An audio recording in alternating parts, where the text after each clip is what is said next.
And welcome back to another episode of Pokemon Knowledge. On today's episode, I want to do a video talking about what is the low hanging fruit of Pokemon, and what do I mean by that when I say the low hanging fruit?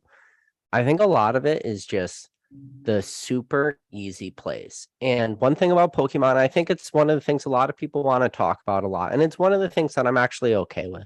A lot of people like to talk about modern Pokemon. A lot of people like to talk about modern investing. And for me, it feels like the low hanging fruit. And maybe for a lot of you out there, it does feel like that low hanging fruit. It's just that super easy play, really low, entry points, looking at the history of Pokemon, prices go up and all this stuff. And I understand it. But I want to dive a little bit, deeper into it. And one of the reasons I want to make this video is Z&G and Cam had a great live today. And one of the things Z&G was talking about was he's talking about growing his channel and stuff. And first off, I want to say, to everybody out there who helped me get to 4,000 subscribers, you guys are great. We're over halfway to our goal of 6,969 subscribers. We're over halfway there. So can't thank you guys enough. It's absolutely awesome milestone for this channel and something I never really thought I would get to. So just the fact that I'm at 4,000 subscribers is amazing to me, because when I think about what 4,000 people in a room would look like, and this channel's coming up on like 500,000 views, stuff like that. And when I try to sit down and think about how insane that is, it's pretty hard to compute in my head. But one of the things James was saying was that he's trying to grow his channel, and he's talking about all the different things that he has to do. And that made me think. I was like, well, I'm about as happy as somebody can be with making content, meaning the content I'm making right now is exactly the content I want to make. I want to just do these lives. Every conversation I've had for the last few months have all been lives. There's been a handful of pre-recorded videos thrown in there, but nothing crazy. And this is what I like. I like the community aspect. I like to be able to, engage with you guys, after I do my little rants and then go look at the chats and stuff like that. This is something that I'm really enjoying. But James was talking and he got me thinking a little bit. It was like, just like there's low hanging fruits in Pokemon, there's low hanging fruits too in, Pokemon content too. And I don't know if I want to do that stuff yet. So I'm kind of on the fence a little bit, because I don't know if I should go away from the stuff that I'm truly enjoying, which are these type of conversations, which, no edits, no choppy bits, no sleight of hand, no nothing. It's just me, the camera, and you guys. So I'm a little nervous to, try to move away from this, but I do understand that there are other type of contents that maybe will get the more views and drive the more subscribers and do all this stuff. So you're kind of caught in this weird catch 22 of where you want to be. But, that brings me back to what I was thinking of, because I was thinking of the low hanging fruits, like the type of videos I could make. And one of those videos was talking about sure, I could do the modern invest and talk, which I'm no I'm not new to any of this stuff. I have those type of videos on my channel before, because I think that they're important.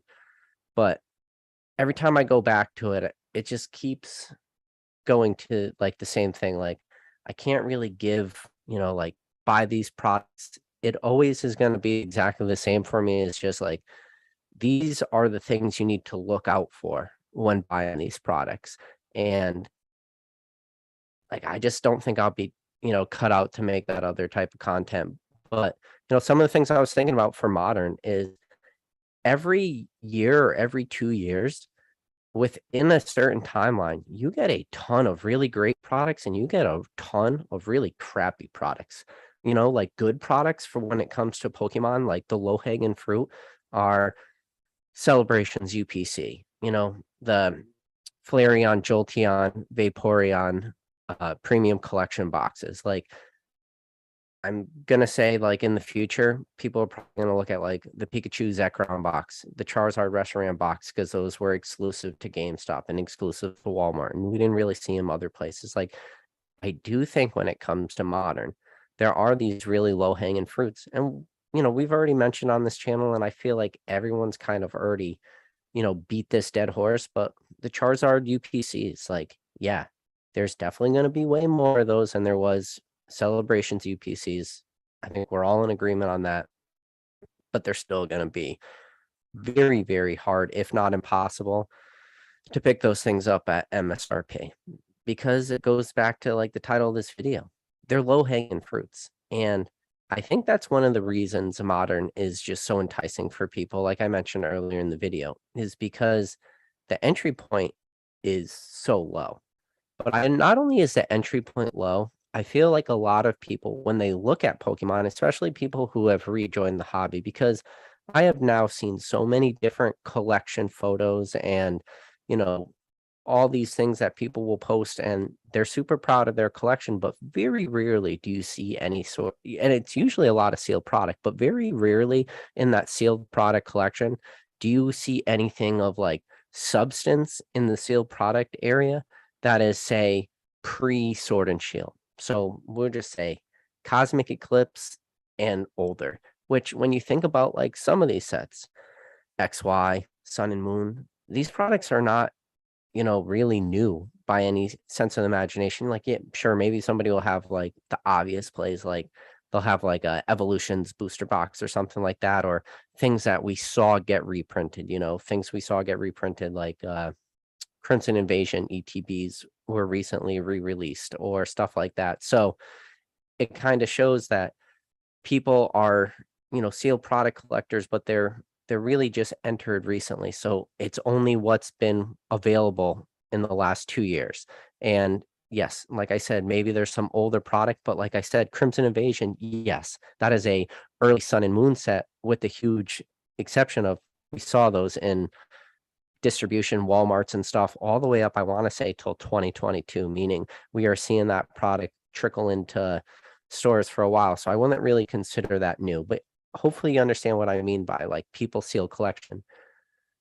But this runs into that thing too, the danger of the low hanging fruit, because low hanging fruit might have this like very low entry point, very low like the knowledge or the barrier in order to gain that product is very low. Like all you have to be is just pretty in tune with like drops or going to local stores and catching, distributor stocking shelves like that. You can pick up like a ton of product recently.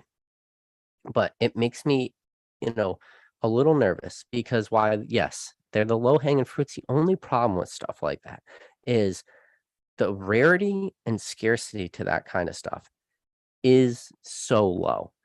And one of the things that makes me most nervous is when you take away rarity and scarcity of certain sealed products and everybody's holding on to those, like they're not going to have a ton of room to run. Now, this is the difference. And I use my words very carefully there. I said those products sometimes don't have a lot of room to run. And there is a difference between running and walking. A lot of sealed product, especially in very recent times, and we can go back to as simple as, like Rebel Clash. And yeah, that's pretty much it for right now. For a product that has kind of walked up, like Rebel Clash ETBs and stuff like that, that is a super modern product. Rebel Clash 3-pack blisters with like the Rayquaza promo. Those are super recent products. And yeah, we've seen like those products start to walk a little bit, but they're not running. And the danger of stuff like that, where you start, as soon as these products start to walk a little bit, depending on what they are, reprints could destroy this stuff, which is so nerve-wracking. And I'm starting to ask myself the question, and it's if I feel like people do care about these products a really lot. And I think people are so happy with what they have because I think there is a chase factor to this. Even though maybe the products may not inherently be rare or they may not be or may not be rare or may not be scarce inherently.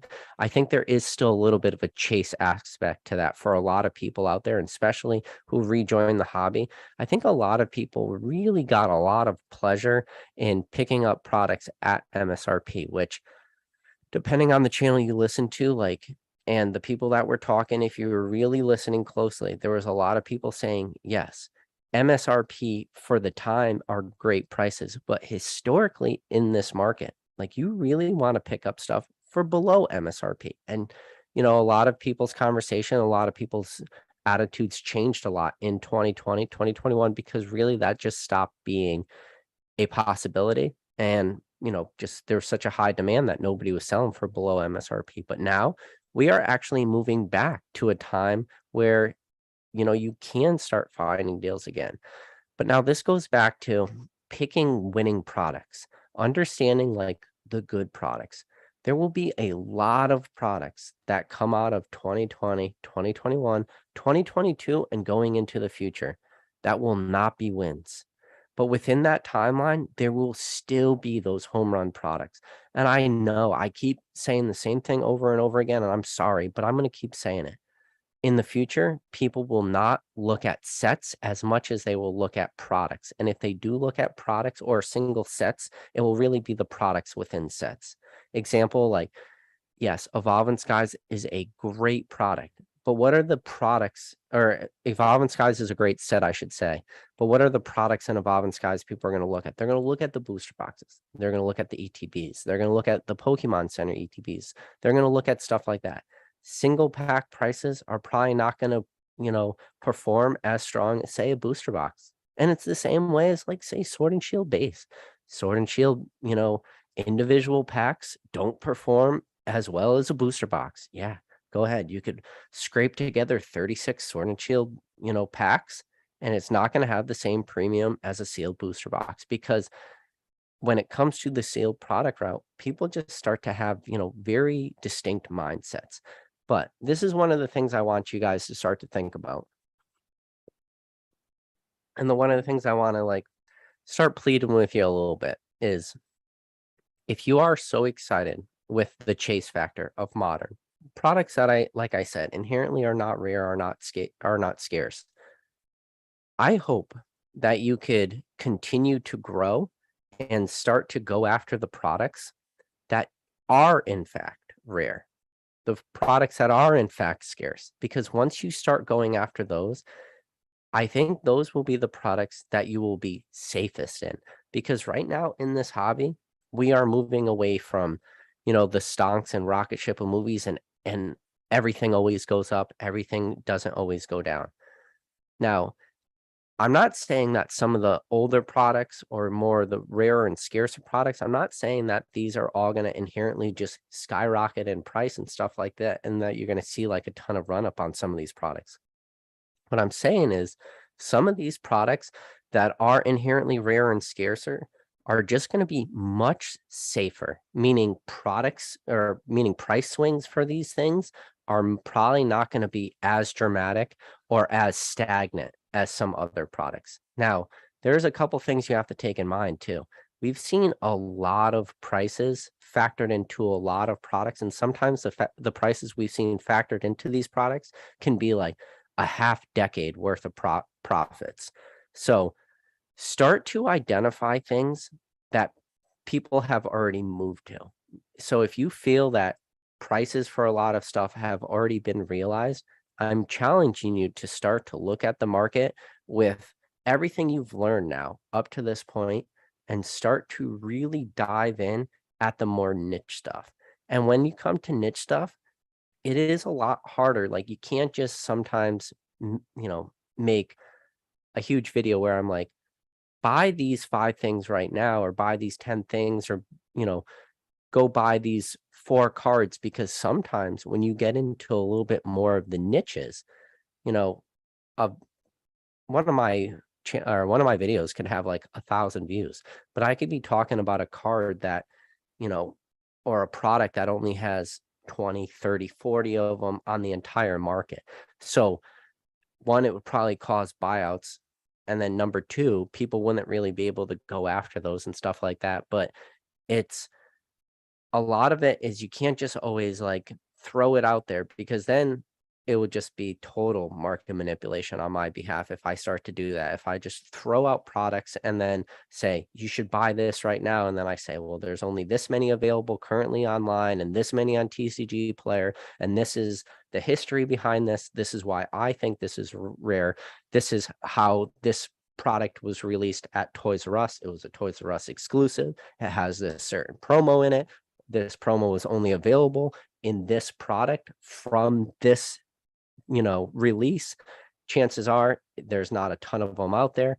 This product wasn't available through everybody with distributor agreements. It was only available through certain stores in a certain region for this reason, like to start breaking down things like that. After you do it sometimes and you break down a single product or a single release, and you start to educate people, they're going to understand like, oh, okay, now I understand why this thing has rarity and scarcity to it.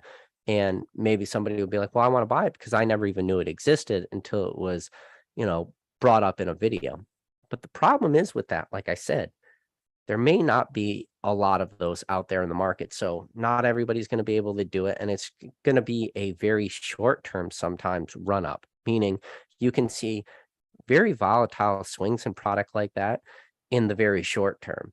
But now in the long term, when, things start hitting the market again and there aren't videos talking about stuff and the hype dies down, like, prices could start to settle out and stuff. And that's like the factor that makes me a little nervous doing stuff like that too, is because there will probably be a violent swing to it, meaning somebody will go in, they'll FOMO in, and they'll think they have something, but then they won't understand why in 6 months or a year, the price starts to reset a little bit, because the fact was that product wasn't well known about before a certain video or a certain, you know, like event happened to make that thing in the public eye. And eventually people will start to forget about stuff and things will start to retrace. But with that said, I still think if you can start to do that on your own without somebody just literally like pointing their finger to a certain product and saying, buy this now at this dollar amount. If you can start to do that on your own, so you're able to get into a product way before any hype hits it or anything, and you could start to pick up products, you will probably be much safer in the long run, meaning the volatility of that won't probably be as strong. Maybe you won't see like crazy run up gains. And like I said, maybe these products won't absolutely run away all the time, but you'll probably be much safer. Now, one of the reasons I think you'll be a little bit safer in product like those is because of that, like I said, that inherent rarity and scarcity to it. And I do believe, and I strongly believe this, that this hobby as a whole is moving from a very, I would say, a little bit of a darker place and a little bit of like the hype beast type place where there was a lot of just, pumping and dumping, people getting in, people not understanding like price histories, people just wanted to buy product, open pack, stuff like that, become seal collectors overnight, not really doing all the research. That is dangerous stuff. I think we are moving away from that. And I think we are moving away from that faster than we are anything else, which is fantastic. And if that's the case, and people are moving away from that type of mindset and they're moving into the more educated, the more, I call it in a way, battle hardened. And it's funny saying that. And I've talked about this on previous videos. Right now we have some of the newer collectors who entered in 2020, 2021. They have like 2 to 3 years of experience now in this hobby. And in the past, somebody with 3 years of experience was not a new collector. We are moving far away from new collectors. We are moving into subsets upon subsets upon subset of collectors. It's amazing. Whether you're on, like I said, Twitter, I've said this in the past, whether you're on Twitters, Instagrams, Discord groups, YouTube pages, YouTube channels, you name it. Every channel, every platform has their own individual set of collectors, their own individual set of investors. It's drastically different the names I see on YouTube opposed to Instagram, opposed to Twitter, opposed to, Pokemon, TCG, Reddit, and all this stuff. Like there is a huge like difference in the people and the groups. But one thing I am noticing to an extent, and it's not 100% across the board, but it is that the collector and the investor mindset is changing and it is adapting, and people are becoming way more like understanding. And it goes back to what I said earlier, the good products. They understand what is the good product to buy. And if people are willing to do that and spend a lot of money, because I'm now seeing people's collections and it's a lot of modern product, and the dollar amounts tied up into this are extremely high. And yes, there are people out there like Cool Train and Ryan who are able to, build up massive inventories of like black and white and a lot of XY stuff. And yes, he does have, a couple EX boxes and some WotC boxes, and he was able to build his collection like that. But that was few and far between. Now, I'm starting to see collectors like that all the time. The only problem is, like I said, when I see what they're holding on to, what their, inventory is, it's just lacking so much substance. And one of the things about this hobby that is beautiful is that there is a intangible substance to this stuff. When people see certain products or people hold certain products, there is this substance to them, a it's almost undefinable in a sense of just understanding that sometimes you could have 2 products from 2 eras, meaning you could have like a black and white product opposed to a modern day product. And sometimes, you'll see people go out and spend $150 or $200 for a very low performing modern day product, where if that money was, moved around a little bit and other products were bought instead, you know, like the safety in the things they're buying would have been way better in the less risky modern plays. And I don't know if that will ever change. It's a it's an interesting conversation of like moving and pivoting.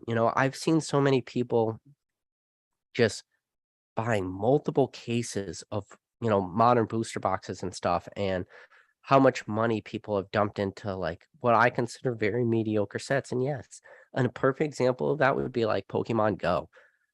For me, I don't think Pokemon Go is something I want to tie money up into right now. Don't get me wrong. Of course, I got my 4 Pokemon Center Pokemon Go ETBs. Like I have my sealed case, but that's about it. And then I bought 1 Pikachu tin just so I could like, luckily it's the same pack art because I have my little personal pack art collection. So I needed like, came with us 4 packs. I was able to just luckily put 1 pack away. I don't have to worry about art sets, stuff like that.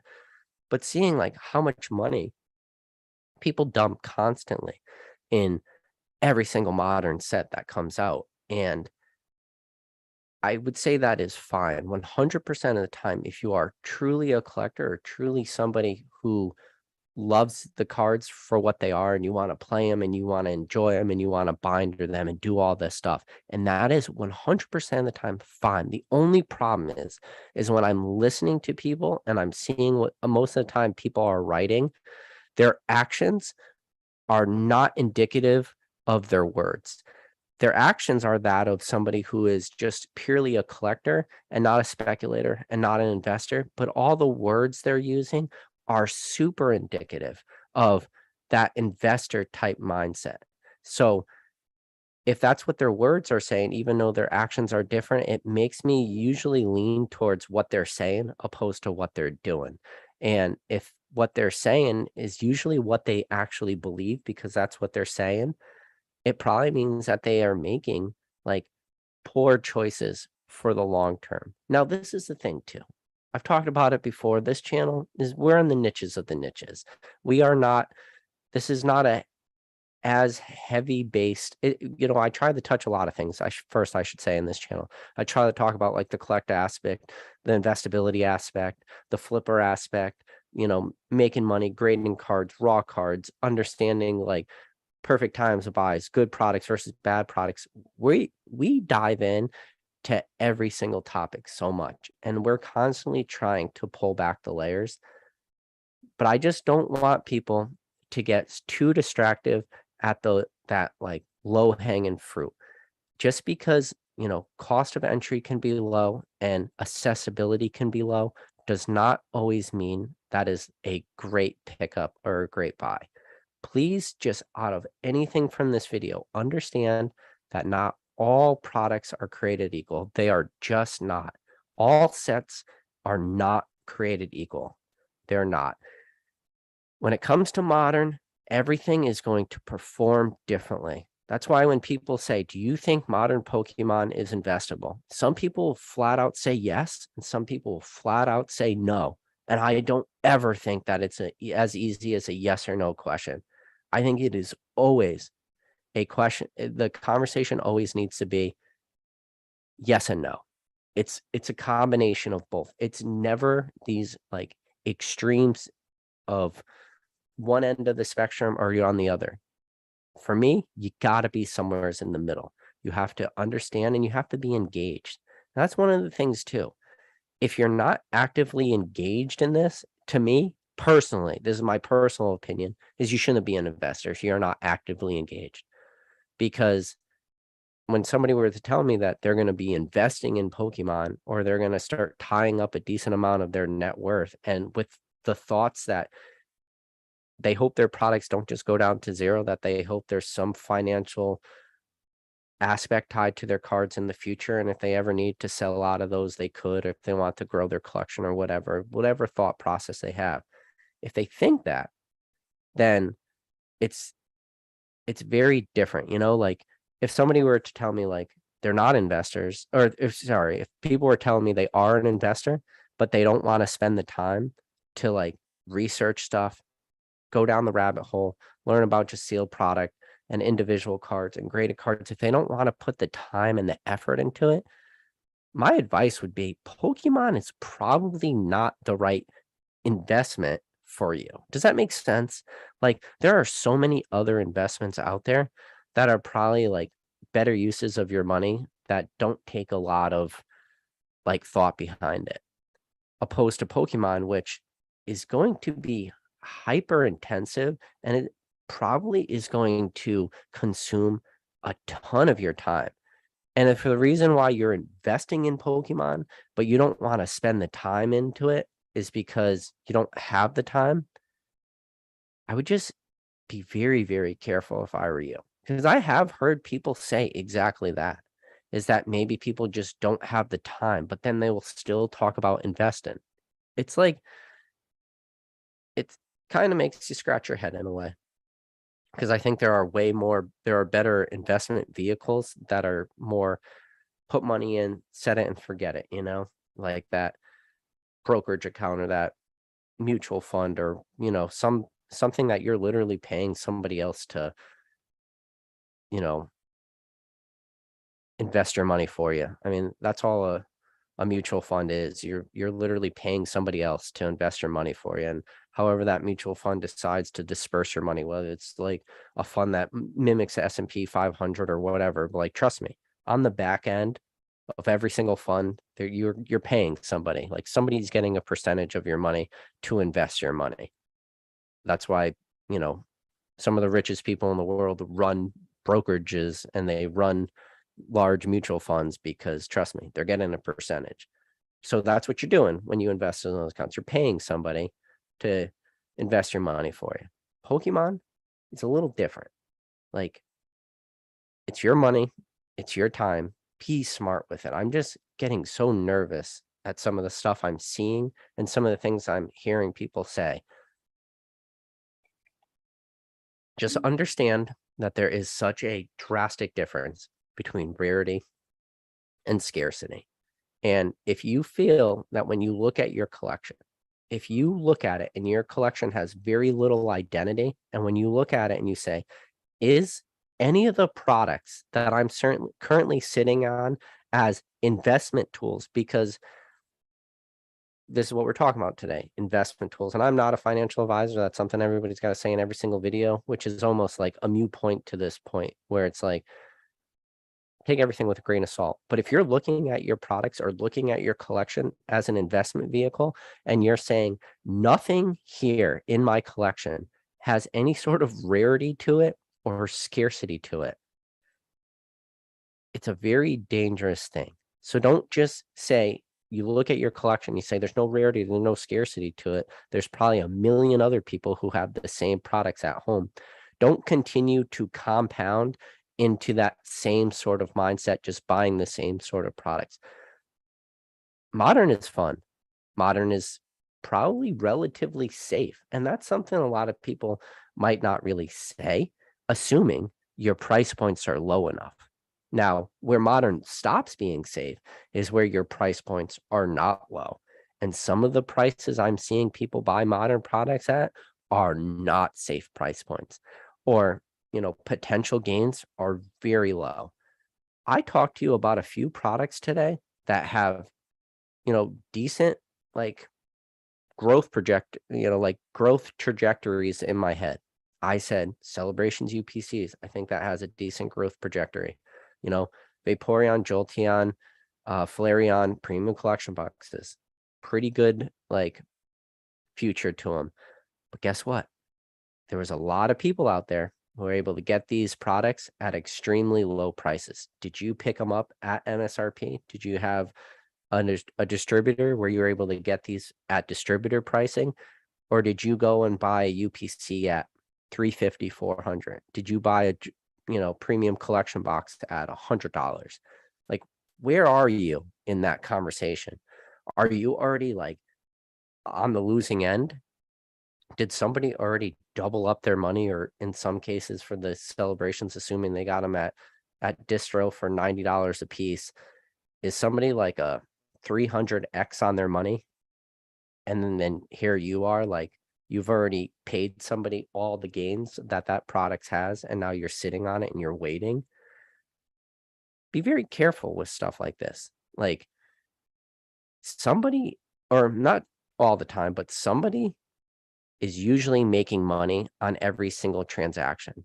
So you need to be hyper focused on getting your transaction cost and your entry points to the lowest possible dollar amounts. Stop FOMO in on some of this stuff.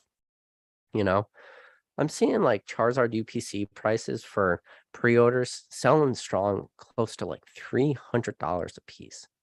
Again, this is a product that is still only going to be available technically through distribution until they actually start to hit the market, meaning none of them have hit the market yet.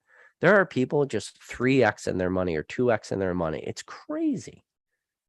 It's insane right now. And there is going to be so many losers when all this Pokemon hype, dies down and the dust settles. There's going to be so many people who end up being losers, and their price points are just so high, and they're going to start to say Pokemon is not an investment, because every single price point they bought in at was dumb. Is that bad to say? The prices some people are buying in at are just dumb prices. But there will be people that come out of this who sold to all the people paying the crazy prices, and they're going to come out making a ton of money. In Pokemon right now, I am watching this absolutely huge, what's the word I want to use? Distribution of wealth. It's insane to say, but there is a huge distribution of wealth going on right now in Pokemon, where money is just being funneled to a small group of people. I thought it was a large group of people that this money is being funneled to. It is a small group of people. And the people that are getting burned on the back end, it's scary. How much money is just being redistributed from the people at the lowest end of this hobby to the people at the highest end of this hobby. I talked about it all the time. On the highest end of this hobby, I think you would be harder to find somebody who has lost money in the last 2 years than it would be to find somebody who's made money. In fact, it would be probably extremely hard to find people that lost money in this hobby on the high end in the last 2 years. But I bet you if you went on the lowest of lowest ends, I bet you it would be very easy to find people who lost a ton of money, whether that was through opening up products or paying far above retail or FOMOing in at crazy pre-order prices or, not understanding, modern and reprints and what reprints can do, the prices and stuff, because for every seller, there's a buyer. So, like, let's think about some of the products in modern that if people bought, lost a shit ton on. Vivid voltage booster boxes at one point were selling for like 280. They're selling for like 150 now. So anybody who bought them at 280 and assuming are still sitting on those, they're down $130 per, box. That's a lot. Everybody who bought, Vivid Voltage ETBs at 100 and now they're selling at 40, they're down $60 a piece. Everybody who bought Darkness Ablaze ETBs at 123 and they're now sitting at $35. They lost $100 per ETB. So, and those people, I do believe, are on the lowest end of collectors. The people paying those prices, or the people who bought Shining Fates ETBs for pre-order at 120, and now those are, settled back down at $50, and Shining Fates just continues to be reprinted and pumped out. You could probably go into, I wouldn't be shocked if you walked into your Walmart tomorrow and you saw a Shining Fates ETB sitting on the shelf. Like, that wouldn't surprise me at all. That person lost $70. On the lowest end, I do believe that these people are just getting taken to the bank right now, or just getting like destroyed. And I, with that said, like, there are a lot of products out there that are still extremely undervalued, but it just takes a little bit of effort from everybody out there watching this. Just look at what you're buying. Do not FOMO in. Do not make poor decisions. If you are looking at something and you don't see future to it, you don't see a possibility of major growth to it, probably, even if it's a good option, there might just be better plays out there, and you really have to just start, understand the market a little bit more. That's all. Somebody said, did I get a new camera? I didn't get a new camera. I got new lights. Put in LEDs just for this channel. All right. So as always, now I'm going to go back up. I'm going to see if anybody wrote any good questions. I'm going to fly through these and then we're going to be done. Trying to keep these lives less than an hour. See, got 119 people watching that. Appreciate it. See, you got a Poke Bronx. We got a bunch of familiar names in here. So we got Old School Pokemon. Good to see Nick. Old School Pokemon said he was literally just listening to James' latest lives and thinking about getting onto YouTube too. Yeah, man. And that's the thing. James brought up a good point during his live. He said, one of the tough things about YouTube, which is just the editing aspect. Like, I'm actually, believe it or not, I'm not a terrible editor. I'm not a great editor, but I'm not a terrible editor. But editing just takes so much time. Like, probably one of the better videos I've ever personally edited was my Leonhardt pop-up shop video, or I've made some shorts. Again, they're only like a minute long, but like they take a little bit of editing to them. So I have the ability if I wanted to. It's just the drive is not there to edit. I just want to sit down and talk about Pokemon and hope people want to listen to me talk about it or rant. Pokefresh said, yo, PK, question. I personally think authentic, I think all first edition WotC cards would have looked better shadowless. What are your thoughts on that? I love how shadowless looks. What gives shadowless its pop for, like, obviously base set shadowless because it's the only ones, is the way the text is different on the cards. I feel like people don't talk about the actual text of the cards enough, but the text is what makes those cards stand out stronger than the no shadow. And yeah, I do agree with Pokefresh when he says like shadowless cards are better because I feel like it gives a card a little bit more symmetry and it's not like so strong because your eye when you're looking at a card is just constantly being pulled to that right side of the card where the shadow is. So I agree with you. Let's see. We got Thrifty in here. Good to see you. Jonathan Briggs said, "What's your thoughts on World Championship cards and Black Star promo cards? Just an overall opinion from you. I'm collecting a few cards I like more or less. Jolteon and Umbreon's Worlds and promos. For all the Worlds cards, man, like I would just say get the sealed decks. Sealed decks are still relatively cheap versus the price of the cards, if that's what you're talking about, like the World Championship decks. You got like, and if you like the gold stars on it, because you mentioned Jolteon, so I'm guessing you're talking about like the gold star Jolteon. We call them like the poor man's gold stars. Like if you like them, get them, but get the sealed decks. I wouldn't go after individual cards.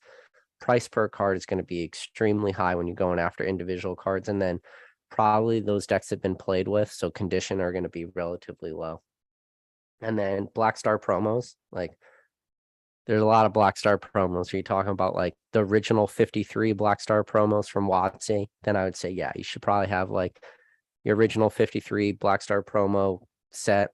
Are you talking about, modern day promos? Then there's absolutely a million of them. If you're just trying to collect like Sword and Shield Black Star promos, that's a hefty goal alone. You're talking like hundreds of cards. So but yeah, I got nothing wrong with them. And then if you start going back a little bit and starting to look at like the Nintendo EX promos, like a lot of the tin promos, like the Rayquaza one sticks out to the top of my head there. So there's a lot of good, promos there. Or you got like the very first ever tin that had the two Black Star promos. You have like the Pikachu Black Star promo and the Meowth Black Star promo. That's 2003, those two promos came out. It was the first ever tin.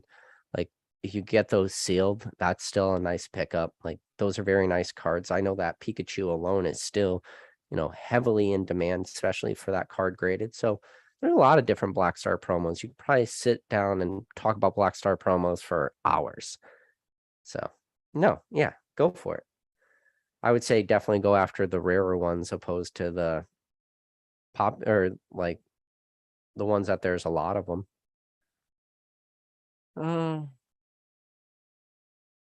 So Jared said, yeah, he was purchasing a bunch of junk because of purely FOMO. Had to fire sell a few trash collection boxes, but I learned his lesson. And I think that's something that maybe we didn't talk enough about is the lessons that were learned in 2020, 2021. I feel like a lot of people got pushed through the ringer and got sent to the school of hard knocks. And hopefully everyone who learned their lessons are just coming out much stronger. And yeah, if that means you had to maybe lose out on like call it a couple $100, hopefully it's not a couple $1,000, but if you had to just, learn like a $100 or $200 lesson, and that's all it took for you to now like never make a mistake again in this hobby, that could be money well spent. So yeah, Jared, like it happens. Like, trust me, you buy enough collections, you think it's going to be a minty card and it's not a minty card, or you miss something on a photo and you go back and you look at something, or you pick up a slab because you think it's a cross grader contender, but then when you get that slab in the mail, you realize there's like a minor indent or something that the grader missed, and now you don't want to crack it on and send. Like even on the high end, you still learn lessons. Like this hobby is constantly learning lessons. Gakale said, I don't agree that years from now, people will be looking to collect booster boxes and ETBs of today's modern sets. These are printed much more compared to other products. Things like stadiums will perform better. I would say that there will still be collectors of booster boxes and ETBs in the future. Now, the only question is, will there be enough collectors in the future to eat up all the demand? Because right now, there are many people that are sitting on cases of ETBs, or multiple art sets of ETBs or multiple cases of booster boxes. I think that's where it starts to get a little nerve wracking in the future is one of the things about ETBs which really helped drive the prices of ETBs and the price explosions was, yes, like modern ETBs, but even going back to, the expensive ones like Plasma Storm, Plasma Freeze, Plasma Blast. One of the things that kept those booster boxes up is because they weren't made to be sealed collection pieces. They were made to be opened. So when you start to look at some of these really old ones, like that is one of the reasons that they're actually like pretty valuable, and especially like even like XY base and stuff like that. You know, they weren't made to be sealed product collections pieces. So that's one of the things that I don't think enough people take into account is that now everything is made to be kept sealed and made to be like in your personal collection with a different mindset than it used to be.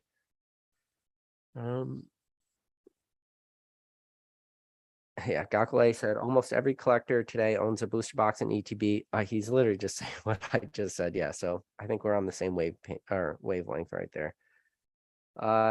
Alex said, if people have the ability to buy cases of cardboard with the intent of making money, then I don't sympathize if they lose all the money they put in, not one bit. So I think in this hobby, we are far away, if not like to a point of never where people lose 100% of their money. I don't think we ever get to a point in this hobby where a booster box price goes down to $1, if that makes sense. Like there is definitely examples in this hobby where pack prices get down to $1, but I don't think we will ever get to the point where booster box prices get down to $1. Trust me, I'm in more dead TCGs and than any sane person should ever be in their life, and the cheapest I could ever find like a booster box for is $10. So to go to zero is impossible, in my opinion. Maybe take away like nuclear war or something like crazy like that. Yeah. Pokemon Time Machine says he thinks the biggest thing we need to do is get the kids of today into Pokemon. Will kids be into Pokemon? Yeah, I think kids are definitely the future. Uh, did you see Basic Trainer in the chat? Basic Trainer is the biggest liar in the world. I come to find out that Basic Trainer is not being 100% truthful and transparent on if he thinks Pokemon is investable. Because I saw what he was selling at Collecticon, and I saw he made a lot of money. So from somebody who was a pure collector, graded a bunch of those cards, you made a lot of money at Collecticon, didn't you there, Mr. Basic Trainer? I think you start to see some of those dollars come rolling through. I think you saw how easy it was to sell that product. I think you saw how much money you made that product. And I think you saw how little your entry point was and all that stuff. And you were going like this, maybe I do want to start to be a little bit more of a seller in this hobby. And that maybe you're starting to look at Pokemon as some sort of financial vehicle that maybe you were not looking at it, say, a year ago or 2 years ago. I think that Basic Trainer, guys, his mindset is changing just a little bit. And if he tells you anything else, I think he's lying at this point. Because he says he just wants to break even when he's out or after. Yeah, I think he's looking at the money now. I think he's definitely looking at some purchases way more than he was in the past with purely the flippability of those purchases because of what he did at Collecticon. I don't know. Let me know down in the chat. Do you think Basic Trainer is changing or that his actions are definitely different than his words are saying? Very similar to Mr. Dan, Catch 'em All Collectibles. His actions are not indicative of his words. His words are so bearish for this hobby, but his actions are some of the most bullish actions we have ever seen one person take. Anybody who gets in at, distro level through MetaZoo and buys 1 of 100 cards for crazy prices or spends, tons of money on, Pokemon NFTs with the potential to get one of the ones. That is somebody who's very bullish towards cardboard opposed to somebody who's very bearish. But his words will tell you he's very bearish. But I can't think of one action. Does he have one action? I don't know. Dan's words are very bearish, but he also got an offer for his #1 trophy Pikachu for $90,000 and he turned it down. That doesn't scream to me I'm super bearish on the hobby if I don't think $90,000 is enough for that card where I need to hold on to it. Does that? I don't know. That doesn't scream bearishness. That screams something else, in my opinion. This is strictly my opinion. And I'm not trying to throw shots at Dan. I love Dan. He's one of my favorite people in the hobby. It's just funny to listen to what he's saying and opposed to what he's doing. As Jake is running around his room, like, ripping product and everything. That was a great live those two had. It was definitely probably top 10 for me. One of my favorite lives ever. Mason Berry said, just like how some of the richest people in the hobby are game store owners, right? Right.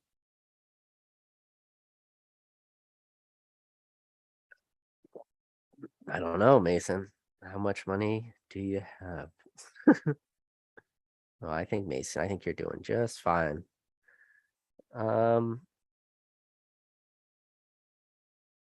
Yeah. People are saying buy index funds, not mutual fund, lower fees, invest with the market. Yeah. Mason saying his accountant is saying he is not, in fact. This chat is awesome right now. It's funny watching people.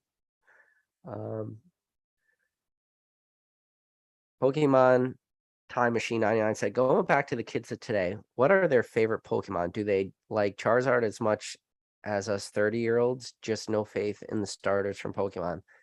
I don't know. Every kid I've seen, like, on a video, open up a pack who pulls a Charizard, they seem pretty freaking excited. And that's one thing about Charizard, and something I actually said a long time ago. Little kids like to pull Charizards, adults like to pull Charizards. Charizard is just it's the chase, man. Quad Control. That's a name I'm not super familiar with. Good to see you in the chat though. Says doesn't make sense to him. The price points on boxes with packs that still don't guarantee you pull anything of worth. Safer bet to gamble on buying the cards as is. Yeah, man. Like there's definitely plays for a lot of singles right now. I think there's a lot of glaringly obvious plays for singles, especially when you start to look at like sun and moon sets. Start to look at some of these sun and moon sets, start to look at the secret rares of the sets, the hyper rares of the sets, start to look at what the pack prices are selling for, what the booster box prices are selling for, and you start to say, oh, that doesn't add up. I'm gonna have to spend how much money to pull this card? Especially there could be plays there. So quad control's right in the sense, like I think about like fan favorite Pokemons, like rainbow cards. You think about what's like one of the most expensive.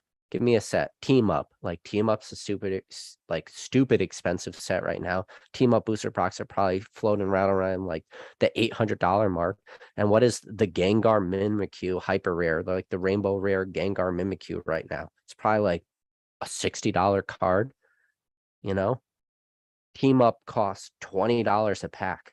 If you were to open 3 packs of Team Ups and that's be one of the cards you pull, people would probably be freaking ecstatic, but you would literally just break even. So meaning that card is probably undervalued, but like Team Up's such an easy set, right? Because there's so many hits in that set. But there's a lot of glaring examples like that. But see, like that's the thing too. You could sit here all day and talk about like individual cards. It's like a question like that. Name a set, and then you probably more times than not can find a card that you think is undervalued in that. Like Team Up, that's a card I think it's undervalued. Like it's crazy. Let's see. Basic Trainer says, if a price is dumb, but the consumer is unaware that it's dumb, is it still dumb? Asking for a friend. Basic Trainer, I got a question for you. If a tree falls in the forest and there's nobody around to listen, does it make a sound? Or what's the sound of one hand clapping? I feel like that's what Basic Trainer's question asks. Kem Z said, honestly, the people you're talking about deserve to lose that money. Vivid Voltage and Darkness Ablaze, booster boxes and ETB purchases at their peak have to be the worst possible use of your money in the hobby. Agreed. I would say that there are also other examples that were probably bad purchases, and I think, like, shout out Dan Catchmall Collectibles. He has said it more times than anybody else, like Jungle First Edition Pikachus, Jungle First Edition Eevees. Like, those are probably pretty good examples of stuff that were pretty bad purchases too. So, but there were people out there doing that kind of stuff.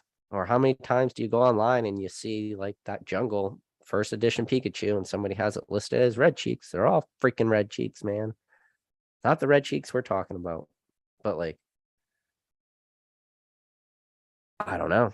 But then you can make the argument. It's like, well, maybe people who were just FOMO into the hobby saw a first edition Pikachu card from 1999, because Jungle is technically from 99, even though it's the second set and it's not the base set first edition. But maybe they said, so you're like, give people the, benefit of the doubt. It's like, I'm not going to give people benefit of the doubt, because if that card was selling for $1,000, you shouldn't be spending $1,000 in any hobby, in my opinion, if you have no clue about that hobby, right? Like, probably better uses of your money at that point. It's crazy. Like, some people just have money to throw around, I guess, money to burn. I barely have money to cinder. Like, that's a Simpsons quote for anybody out there, when he was investing in pumpkins. Pikachu, or let's see. Scarlet Violet will be a downturn, especially if they don't do the alternative arts. Sword and Shield was Golden Age and Pokemon delivered. I see no reason why Scarlet Violet isn't gonna absolutely kick butt. Because yeah, right now we've seen EX cards, but I think Pokemon's far away from getting away from alternative arts right now. Pokemon just has this ability to print awesome stuff. Peak Dat Chu said, PK, who hasn't been on the channel that you would like to have on? So he has been on the channel. When Radar was on the channel, I had Squeaks join halfway through my first ever interview with Radar, but I would love to get Squeaks on the channel for a one-on-one. That is somebody I would like to have on the channel, to answer Peak to Choose question. Even though he's technically been on, but I would like to have him on. It's just a one-on-one to pick his brain a little bit. And he has a pretty good understanding of black and white too. And I'd love to have like a decent conversation about like some black and white sets, because I do feel like some black and white products maybe are slept on a very little bit, and I think he brings good insight for a lot of those. Some, especially like some of the full arts and stuff like that. Like, there's also like some really crappy black and white products too. So I think it would be fun to have a conversation about just navigating black and white. It's something to my opinion, I've never seen alive where people were talking about navigating black and white ever. I don't even think I've seen a video where somebody tries to tackle navigating black and white, especially like singles. Maybe there's a video that exists out there. Let me know if it does down in the description below. I would love to watch it. But to my understanding, like, that would be a first of its kind live, where people were just heavily talking about black and white cards. Because there's a lot of stuff there that could potentially be overrated, a lot of stuff that's very underrated. And he also has some interest in,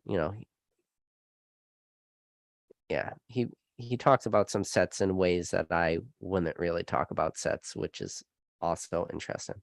I think he really likes Steam Siege too. And I think that is a fun conversation to have. And all around, he's a good dude too. But yeah, that's to answer your question. Tap Rock Bang said, I think staff cards are pretty underrated. They're never making them again. There's got to be something to that. There are a ton of staff cards that, if you believe that, are super underrated. David, I would just say go to David Person's eBay account and you will see staff cards from all types of, like, times of Pokemon. and they're like, some staff cards are like 15, 13, $12. Like, yeah, if you think staff cards are underrated, then yeah, maybe we should pick up like some of those sealed $12 staff cards. But that's the thing too. It's like staff cards is hard to just get people to be excited about them. Like people would be more excited about like obviously like the staff Vivid Voltage Charizard instead of like some staff card from 2009. Like it's hard to like get people's to like look in a certain direction and say, and again goes back to that rarity and scarcity versus like what everybody is currently stonking out on right now. That's the thing too, like maybe people will never start to look at stuff like that. So. Ancient Mew said, PK, what shining Pokemon would you like to see in the next shining type set? How about just is a shining, how about a shining Mew? Because your name is Ancient Mew, or how about a shining Raichu? Just because I'm a Raichu fan. I don't know. I don't really have any like Pokemon that really stick out to me that I'm like, oh, this card is missing in shining form.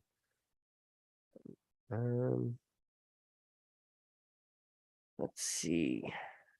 Flip D Sosa said, which will be the better stonk? Last set of Sword and Shield or first set of Scarlet Violet?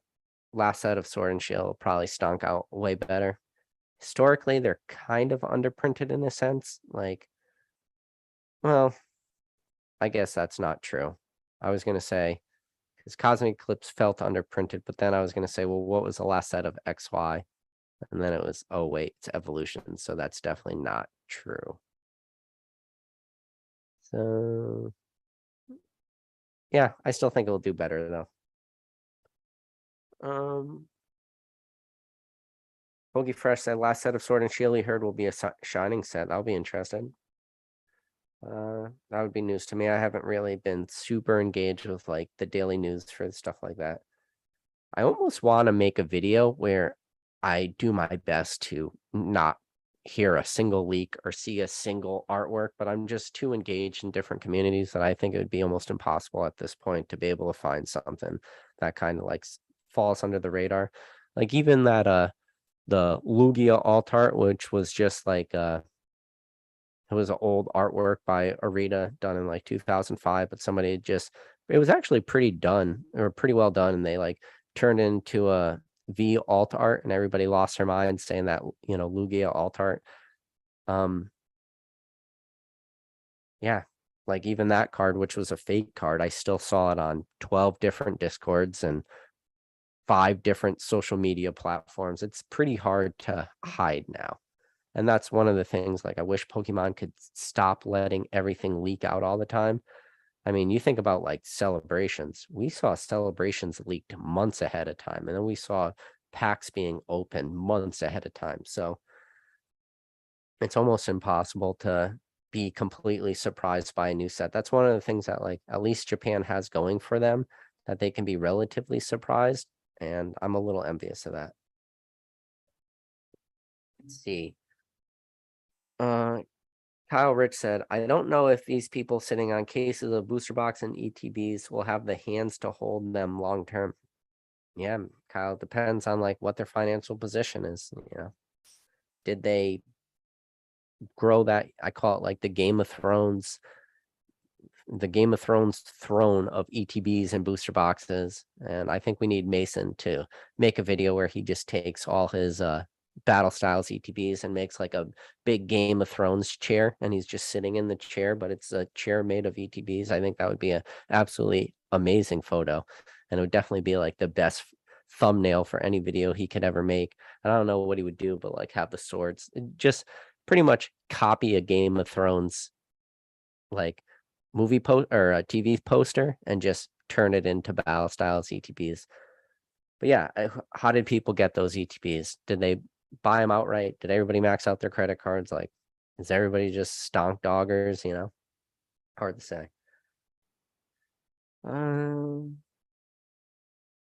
Let's see.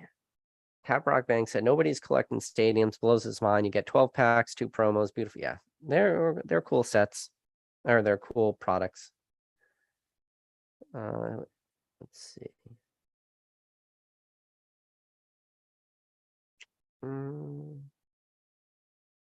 Yeah, I see. Everybody's talking about Basic Trainers fan right now. Yeah, Pony Chew. I just skipped to the bottom of the chat, but yeah, I wanted to not keep this a super long video. I found out that people don't like to watch 4-hour videos all the time. Sometimes people like it when you could keep it like under 10 minutes, but I can't do that. So I'll shoot for under 60 minutes. But hey, guys, appreciate every single one of you guys. I can't believe how many of you guys tuned in. If you do me a favor, right before you clicked off this video, if you haven't hit that subscribe button, hit that subscribe button. But do me a favor, just hit the like button. Helps me out a lot. Helps me push out the video. And if I'm ever going to hit 6,969 subscribers, I'm going to need all the help I get from you guys. Smashing that like button. That's all I ask for. But other than that, guys, I'll catch you guys on the next video.